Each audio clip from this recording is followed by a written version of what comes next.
Hello, good morning, class. I hope you're doing well, and welcome to today's unit, and welcome to this new semester. I hope you're going to have an amazing semester, and I hope your holidays were okay, just as mine were, yeah? So my name is Kambi Grace Remo, BED0503732020, and I will be taking you through today's class and this unit in general. So just a minute. I want to screen share my screen so that you guys carry on with me as I progress on. So today we are going to be tackling both topic 1 and topic 2. I hope you already know the class you've joined, yeah? You've not just joined any class just because you've seen the link. So this course is called Introduction to the History and Development of English. And like I said, my name is Kambi Grace Remo, and I'll be taking you through. So today we are going to cover topic 1 and topic 2, just because topic 1 is a bit shallow and it's going to consume less time. That is why I chose to combine the two. So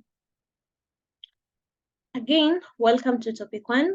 This topic is aimed at introducing you to the course, particularly the importance of the course to you as a student of English.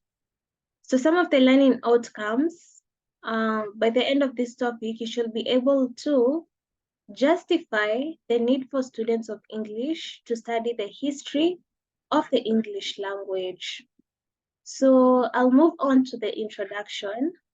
The course, History and Development of English, falls under historical diachronic linguistics.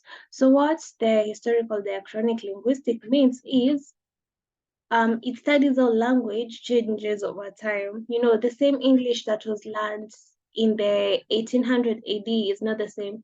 I mean, in the 1100 AD is not the same English that is learned in the current days. You know, it keeps on evolving over time. Vocabulary keeps on growing over time. Lexicons keep on growing and increasing over time. You know, language interchanges. You know, borrowing of languages from other languages for it to be able to be um a formal English word. Sorry, all these things take time. You know, and that is what you're going to learn, how history, how English developed, you know, and we are going to conclude our course by stating the future of English. And then is when I'd want you guys to tell me, what do you think exactly? So you're going to find that after each topic we handle, there will be a discussion forum for you guys, for you to be able to attend to it, and I'll be able to read through your thoughts and give insights if need be. Then cards and assignments will as well be allocated for you guys. You just have to keep up to date with your portal. So let's move on to our introduction to the history and development of English. So in this course, we are interested in the way English language has changed and spread from its beginning in the mid-5th century till the present. So the study of the different periods of language, that is successive synchronic stages, enables us to understand the changes that took place and why English is the way it is currently. So English belonged first to the Germanic branch known as the Indo-European family of languages. I hope you've understood that. Let me see if I can type it down for you at the chat box. So I've said English first belonged to the Germanic branch of the Indo. You guys will be able to see it at the chat box, yeah? Indo-European family of languages. Yeah, I've typed it at the type box just in case you never got the word. And you can as well follow through because I'm screen sharing. So the language began in the middle of the 5th century and has lived through different forms and eras. So some of these forms and eras include Old, Middle, Early Modern, and the Late Modern periods. So Old English period started about 450 AD to about 1100 AD, whereas Middle English started between 1100 AD till the 1500 AD. So you're going to find that modern English is divided into early modern English, which started between 1500 AD till the 1800 AD. And now what we currently speak, which is the late modern English that started from 1800 AD till the present. So many changes have taken place in the language and its related functions in its history. We will follow these history to learn these changes as well as the spread of the language from being the language of the Anglo-Saxons to being one of the widest used language of the world. So the Anglo-Saxons language was a Germanic English language, and I'll just type it again at the chat box so that those who are not able to follow through or those who join later can see whatever we are doing, yeah? So Anglo, and you note that these are proper nouns, so you start each and every word with a capital letter. Take note of that as an English and literature student. So, okay, there are also many events which include the linguistic events, the historical and the social, etc., which influenced the way the language developed. We will encounter these to help us understand the English language. So why exactly do we learn the history of English? Let's have a look at that. As students of English, we need to know the history of the language in order to be able to understand the language better. Where the language came from, how it came to have its present form, the relationship between English and related languages, and etc. So here are some of the reasons which motivate us to study the history and the development of English. And I'm going to take you through one by one, hoping you're following through. In case of any question, feel free to type it at the chat box. I'm going to read it out. So the first reason is to understand the different levels of English linguistic structures in their historical dimensions. So these include the development of current pronunciations, like received pronunciation. Two, how the spelling of English became as irregular as it is. Three, why English morphological endings are so few compared to those of the German. Next, how the vocabulary gained its present form and why the styles of lexicons differ. And lastly, why the same language seems to be so different in different parts of the world. You know, because you're going to find the English that the Indians speak is not the same as that of which the British speak. The English that the Australians speak is not the same as that of which the Americans speak. It all differs based on geographical regions, and I think the background also plays a role, yeah? So the other reason is to be able to understand how English outside England arose and how they differ in form. Next, as linguists, the course enables us to see practically the techniques of historical linguistics. So these include the reconstruction of previous stages of the language, the diachronic and synchronic states of the language, and also the comparison between different periods, even of the same language. Then we'll also go, another reason is the course also gives us a glimpse into the phenomenon of the language change. And lastly, we get a vision of the different functions in varying environments and for different requirements. I hope you've gotten that, because that was all we are supposed to tackle in topic 1. That is why I said that I'm going to merge both topic 1 and topic 2 so that we get to maximize the 3 hours that we have well. All right. So what we've covered so far in topic 1, we've learned that as students, the history of the language enables us to understand the language, its forms and functions, as well as its spread in the world. And we've also gotten to know the different forms and eras that the evolution of English took place, from the old to the middle to the early modern, and what we currently use, the late modern period, So after that, we are going to move on to topic 2, but before that, if you have a question, please let me know. I'm having a look at the chat box. If you have any question, let me know. And I can see that there are no questions. So let's carry on to topic 2. In case anyone joins later, he or she is going to be notified that we are now in topic 2, where and my class is going to end at the end of topic 2, yeah? So topic 2, we are going to learn about introduction to historical and comparative linguistics. So in this topic, we will look at the methods used when studying the change and development of languages as English.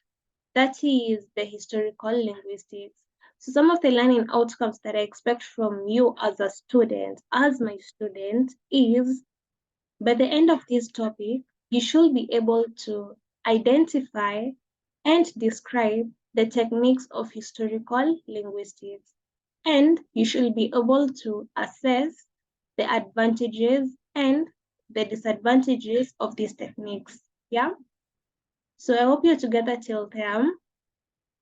So historical linguistics basically is the study of the ways in which languages change over time. So the aim is to trace the development and genetic affiliations and relationships of world languages, and to be able to understand the process of language evolution. So historical linguistics is studied by, 1, the analysis of historical records of current and extinct languages. 2, the comparison of internal features, that is phonemes, vocabulary, word formation, and syntax of these languages. 3, the main concerns of historical linguistics, which are, number 1, so some of the main concerns of the historical linguistics are, number 1 is to describe and account for changes seen in particular languages.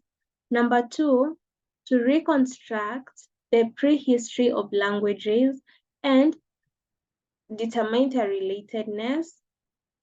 Number 3, to develop theories about how and why language changes, to describe the history of language communities. And 4, to study the history, etymology of words. And number 5, to be able to classify languages into families of related languages.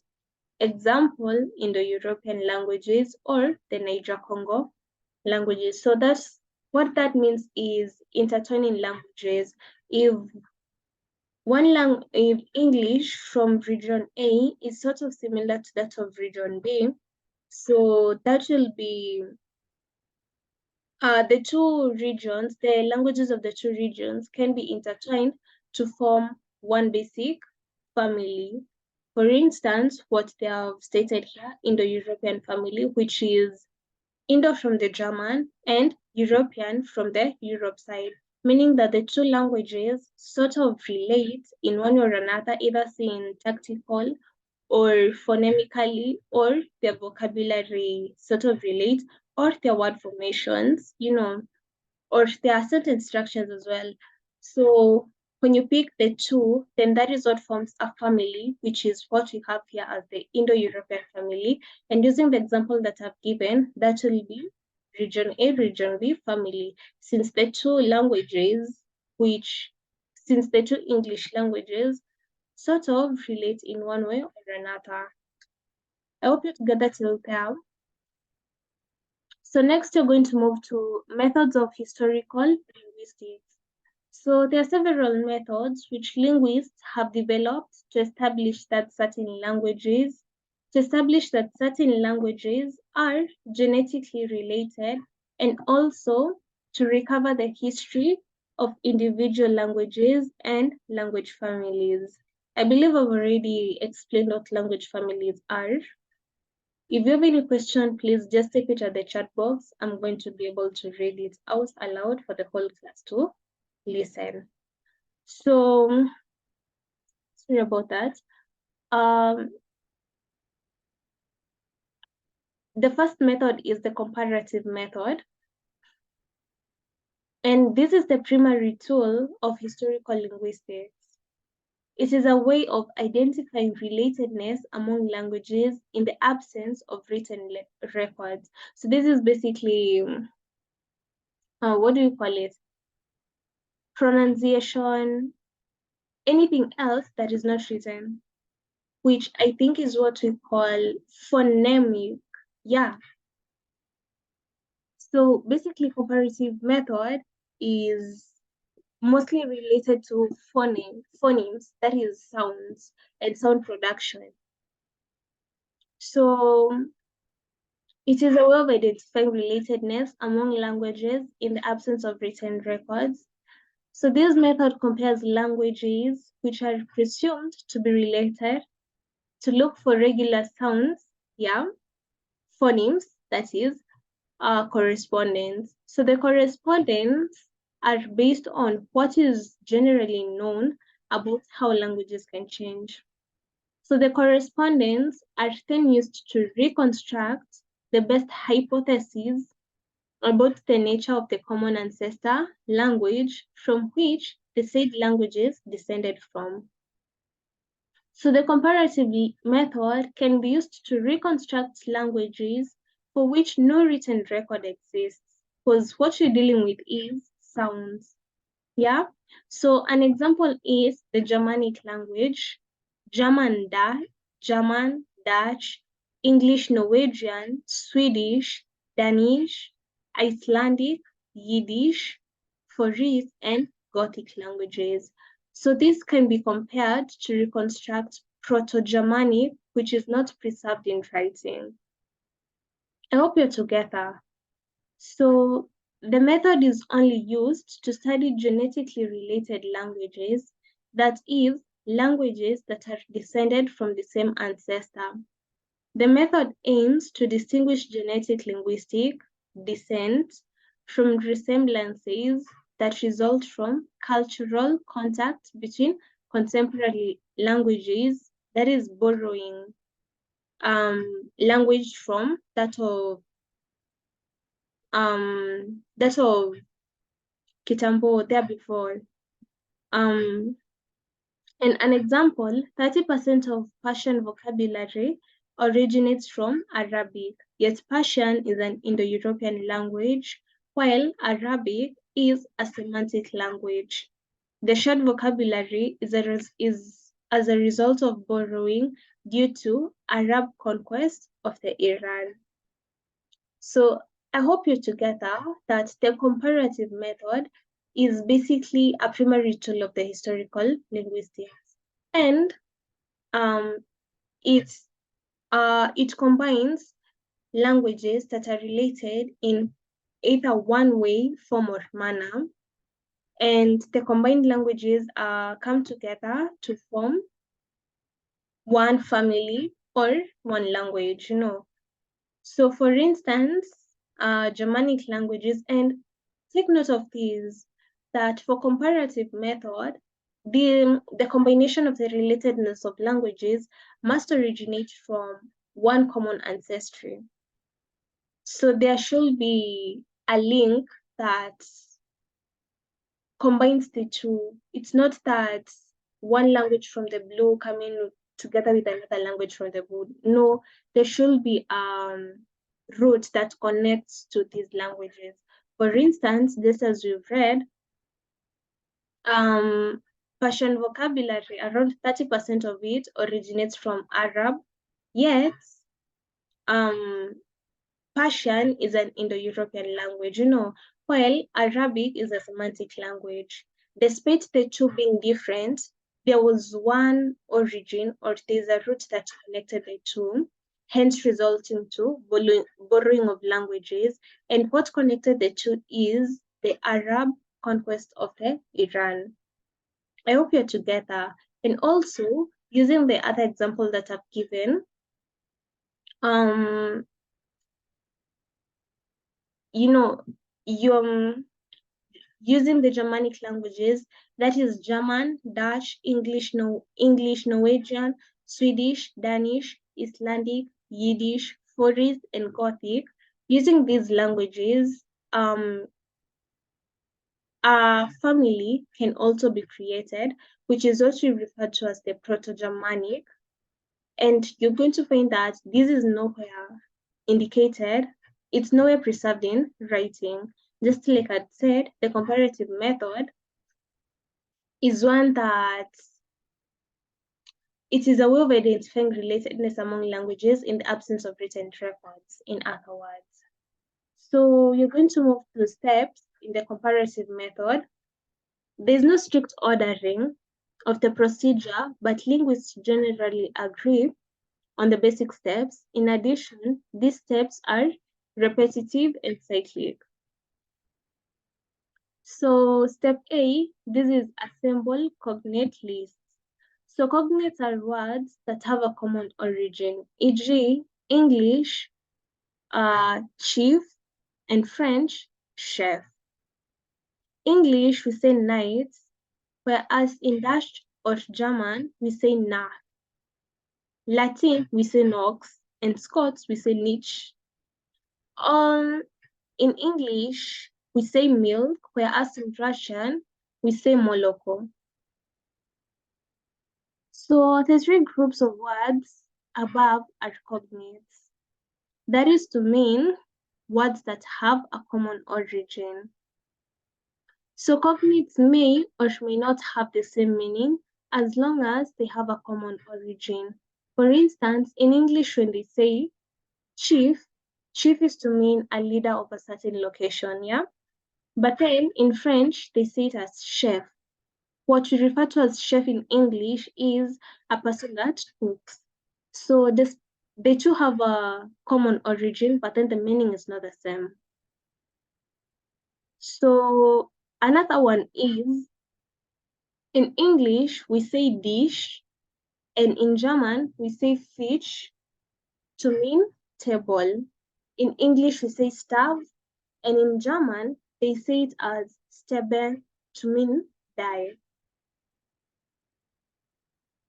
So relationships between languages are suspected if they show a number of regular correspondence in lexicon, that is, regular occurrences of phonemic structures in words with similar meaning. So this step thus involves making a list of words which are likely cognates among the languages being compared. One has to be careful to avoid borrowed words. This can be done using basic vocabulary, e.g. kingship terms, basic numbers from 1 to 10, pronouns, body parts, and etc., even though these can be borrowed. It is important to differentiate likely cognates from false cognates. So false cognates are pairs or groups of words which seem to be cognates because of similar sounds and meaning, but have different etymologies. That is to mean They can be seen within the same language or different languages, even within the same language family. So the other method is the other step of the comparative method is establish correspondence sets. So the first method was assemble the cognate list, and we've said cognates are words that have a common origin. So the second step, after assembling, now you're going to establish the correspondence sets. So this step is to determine correspondence that the cognate lists establish. There must be regular correspondence without exemptions. So, for instance, in English you say 10, whereas in Latin they say decem. In English you say 2, whereas in Latin they say it duo. In English you say to, whereas in Latin they say duco. In English we say tongue, whereas in Latin, that is the old Latin, they say lingua. In English, we say tooth, whereas in Latin, they say dent. So in English, the sound t regularly corresponds with the Latin sound the, which is what you've seen. 10, the t in English, whereas in Latin, decem, the d in Latin, yeah? So systematic correspondence is attributed to common descent. Common descent may be seen if there are many regular correspondence sets which have a sensible pattern, that is, which are produced by known types of language changes, and if the correspondence are not trivial. E.g., T is trivial, that is t versus t, that is trivial, whereas sound n versus sound b, that is non-trivial. So the other step is, the first step was to assemble. I hope you following on. The second step was to establish.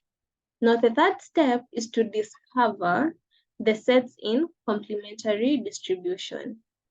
So sound changes are conditioned by a particular context. E.g., sound changes sometimes occur in contexts that are later lost. Example, in Dravidian languages like Tamil, velar plosives are replaced by corresponding palatal if the velar plosive is followed by vowel I or vowel E. For instance, Kedi, that is Proto-Dravidian, can be said as Chedi in Tamil. So at this stage of the comparison, method of the correspondence sets are examined to see which of them apply only in certain contexts. So if two or more involve identical or similar sounds and apply in complementary distribution, then the set can be assumed to reflect a single phoneme. This is because some sound changes, particularly conditioned sound changes, can result in the proto-sound being associated with more than one correspondent set. So that is according to Campbell 2004, Historical Linguistics, under the section An Introduction. So next, we are going to tackle the next step, which is construct the protophonemes. So this is a more subjective step than the previous ones, since the linguist must rely on general intuitions about what types of sounds changes are likely or unlikely. So remember, what is important is the comparative method. In the comparative method is the regular correspondence, not just phonemic similarity, yeah, since any sound can change to any other sound. Have you gotten that? What is important in the comparative method is the regular correspondence, not just the phonemic similarity, since any sound can basically change to any other sound. So to reconstruct a protophoneme, very few sound changes should be involved. The most common reflex or sound in the languages being compared should be the constructed protophoneme. So you're going to see an illustration here. I hope my screen is still visible.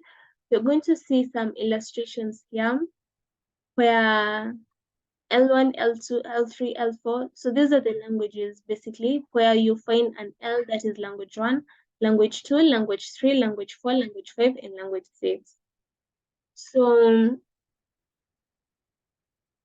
you're going to find that the most common in these 6 hypothetical languages, the most common phoneme is the sound, which is therefore taken and reconstructed as the phoneme in the proto-language, yeah? So you're going to see that in L1, the sound is there. In L2, the sound is there. In L3, the same. In L4, the same. But then when you come to L5 and L6, it changes.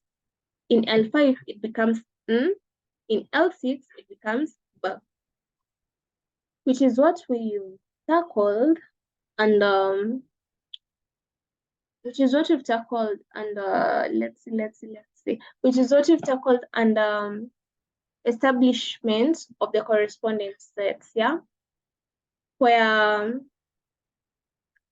turtle we've said is trivial, N and B is not trivial. Same thing to here. The from language 1 to language 4 is trivial since it's the same. But then when you come to language 5 and language 6, then that is not trivial, it's non-trivial. Yeah. So in the 6 hypothetical languages above, the most common phoneme is which is therefore taken and reconstructed as the phoneme in the proto-language. So an example is shown below of Indo-European languages. That is the velar and the palatal stops in the Indo-European languages. So in Greek, we have k, sound k. In Latin, the same. In Greek, we have sound g, same thing to the Latin. In Greek, we have sound k, that is K and H, whereas, let me write it down for you at the comment, at the chat box. So this is what I'm talking about, yeah? Sound, that's the sound I'm talking about, yeah? Whereas in Latin, we have sound ha, sound g, and sound, all of them being separate. Also in Greek, we have sound b, sound d, and sound g, whereas in Latin, that is replaced by sound of b and sound go. That is, let me write it down for you as well. That's the sound I'm talking about. So in Greek, we have sound f, that is ph, sound th, that is th, and sound k, that is k and h. So this is what I'm saying. Sound ph, sound th, and sound kh. That is what I'm talking about, yeah? Whereas in Gothic,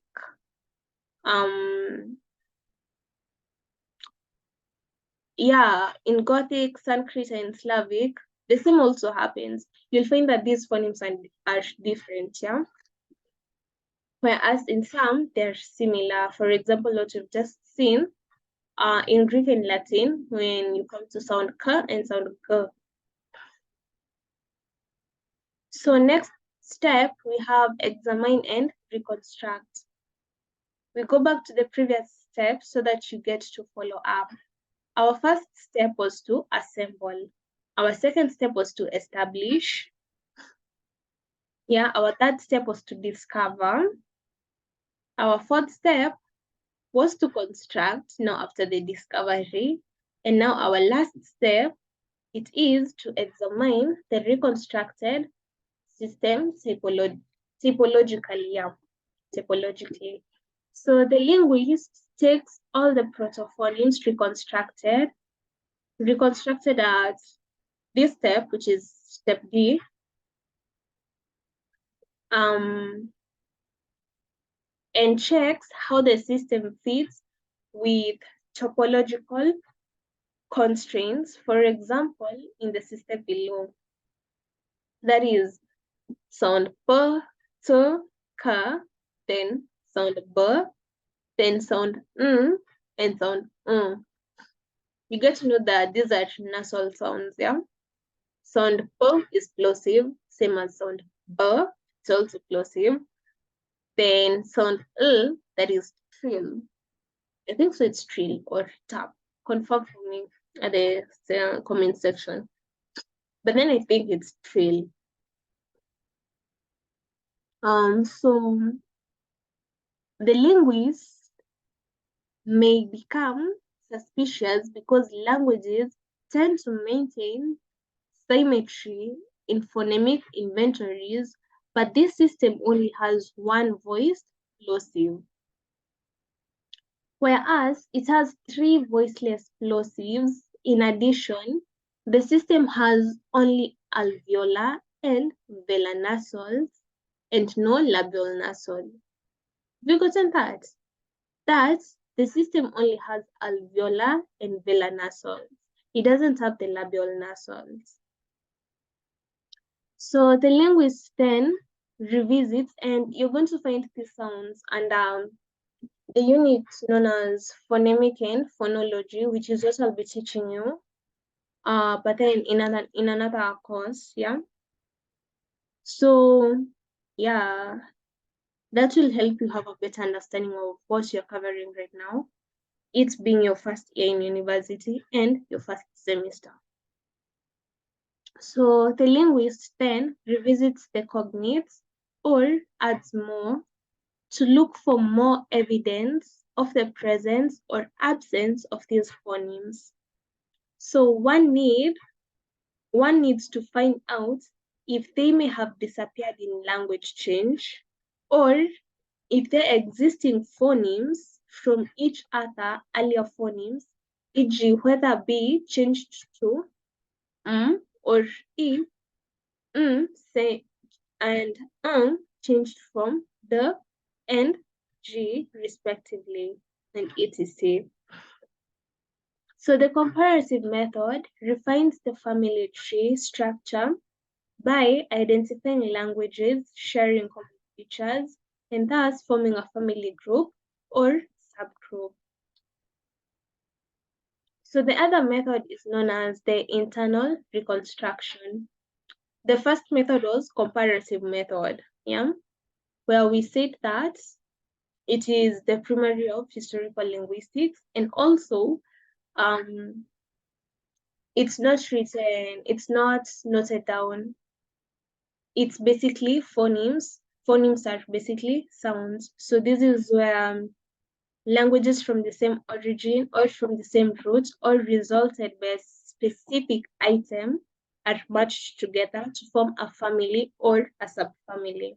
That is what we've tackled under comparative method, and we've also gone through the steps which I've taken you through.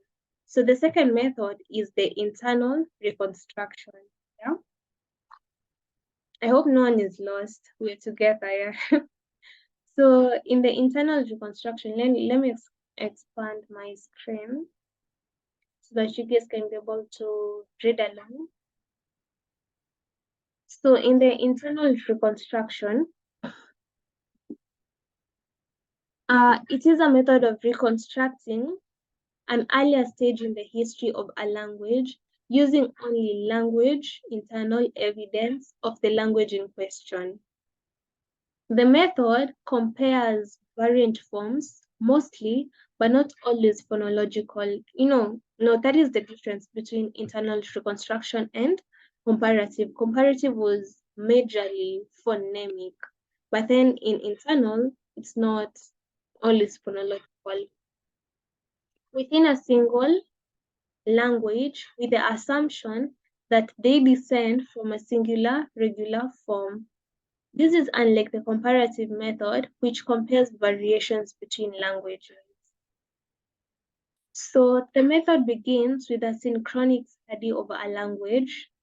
The basic principle is that one uses evidence from within a single language to gain knowledge of an earlier stage of the language. The method examines discrepancies in word form and morphemes of the language. The inconsistencies are often remnants of redundant grammatical structures from various stages in the development of the language.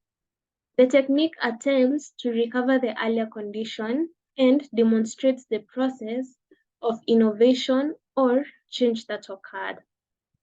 So the method can be used with no sister language assists. The method can be used when no sister languages exist for comparison and can be applied proto-languages. Example, profane to profanity, serene to serenity. You'll note that they're adding the suffixes, yeah, at the end. That is profane, then a suffix is added to it, that is ty, to make it profanity. Then we have serene, suffix is added to it at the end to make it serenity. Yeah. Then here, the second vowel in the adjective and the noun are pronounced differently. There's a sound change in the addition of ity, et, to form an abstract noun. This did not originally require a vowel change, but occurred later. Internal reconstruction is complementary to comparative method.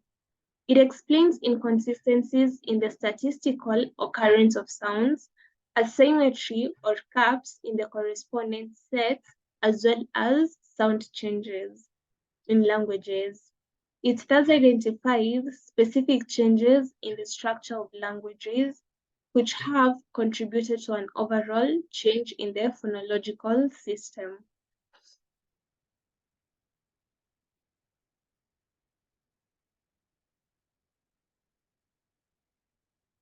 So internal reconstruction is less reliable than the comparative method.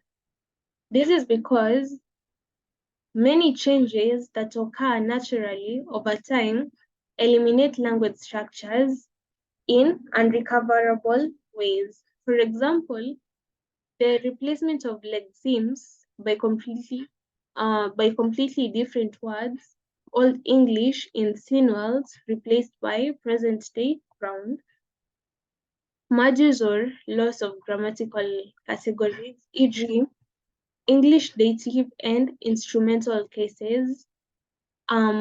There's also merger or loss of phonemes, etc. This is made more difficult by the absence of languages to compare with. Then another reason is internal reconstruction makes interferences about unobservable stages of a language's development on the basis of what is known from observed history of languages, depending on known principles of language changes. Furthermore, it is based on language alone. So the other method is the lexical comparison.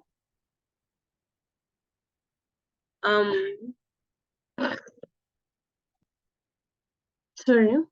So the lexical comparison, in this method, Words are compared as evidence of family relationships. So the family relationships are what we tackled in the comparative method, yeah, where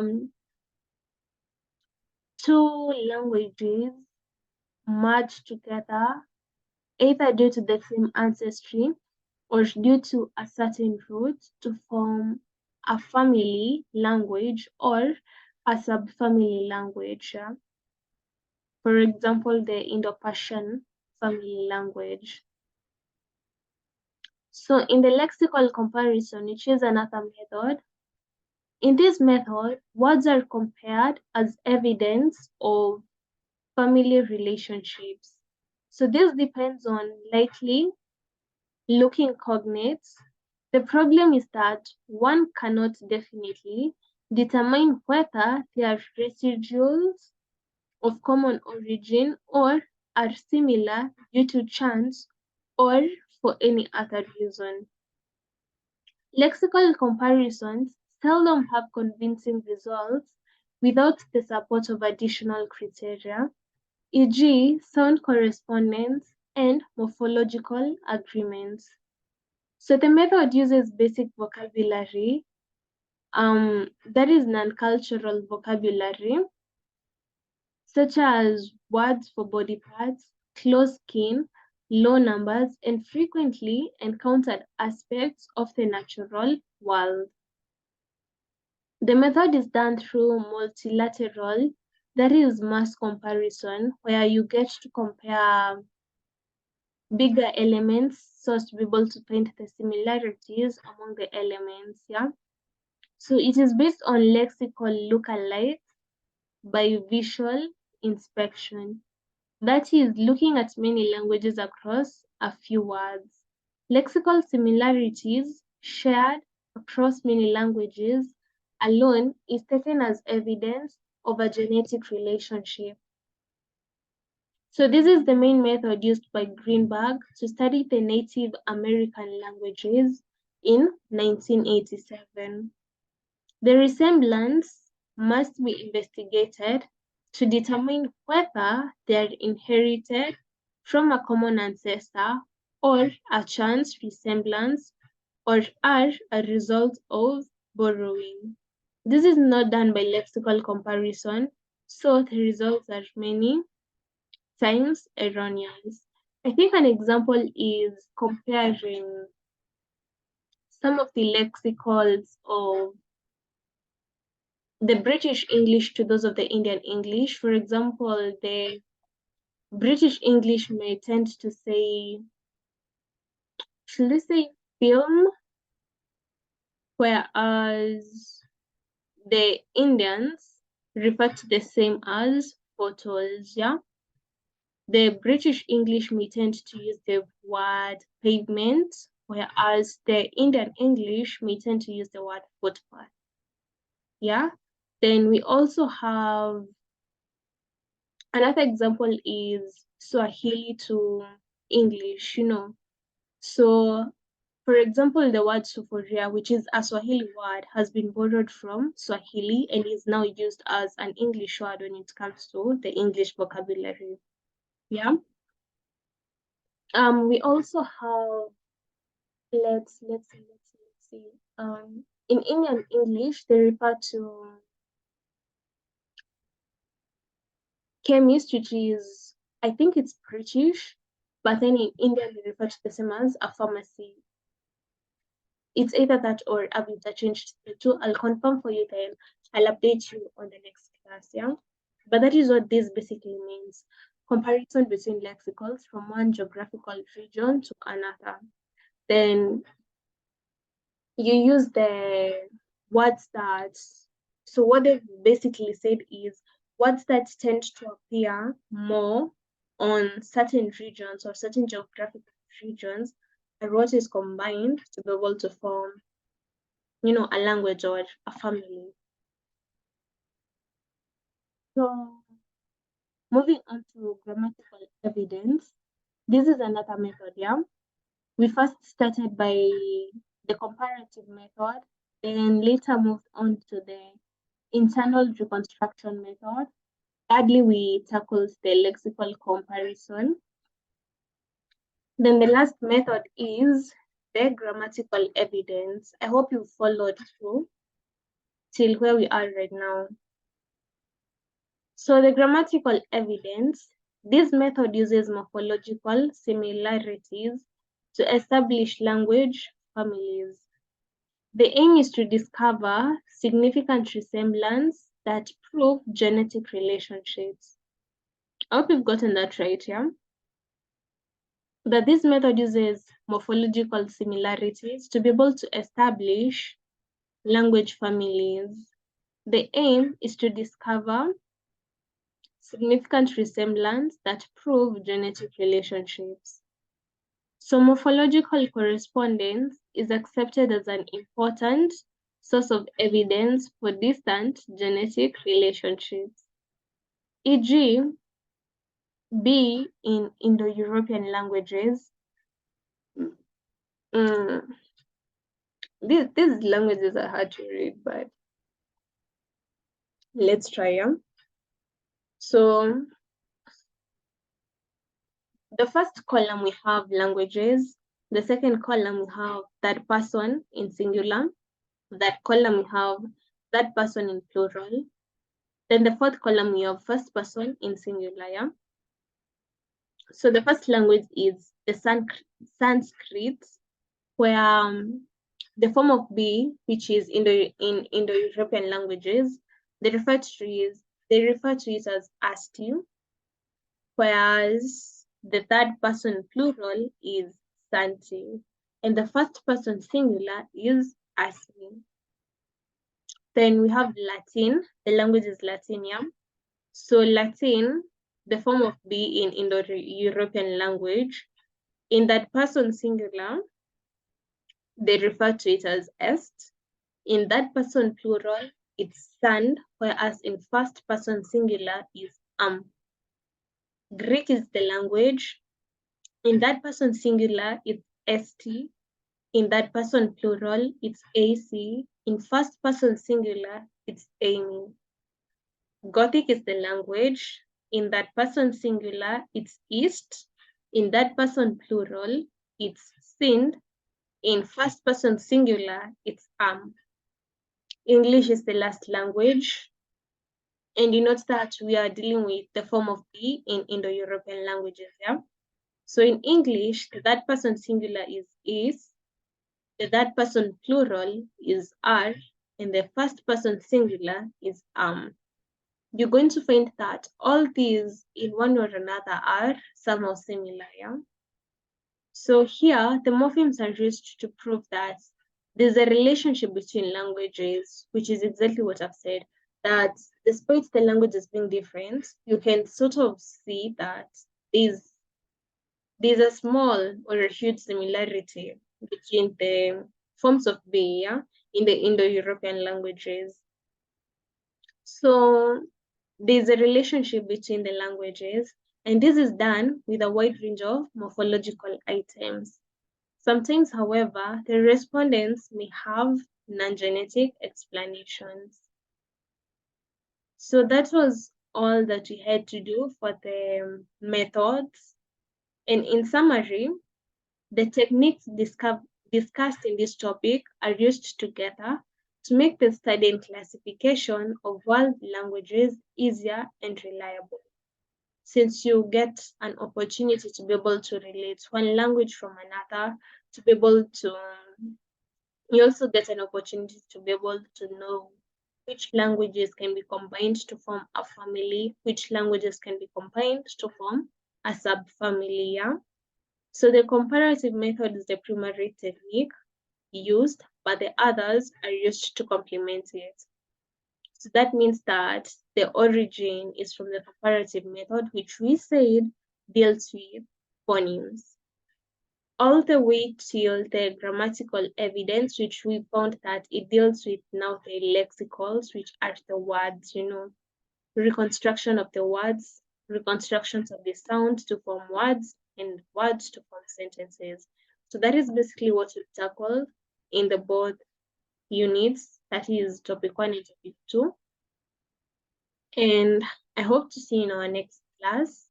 In the meantime, do use the remaining time to handle the discussion forum. Like I said earlier, that's at the start of the class, I will be going through all the responses under the forums I've posted to be able to engage with you guys on a personal level and to be able to know your thoughts, yeah, and give my insight about the same. So have a wonderful time and see you in our next class. Bye bye.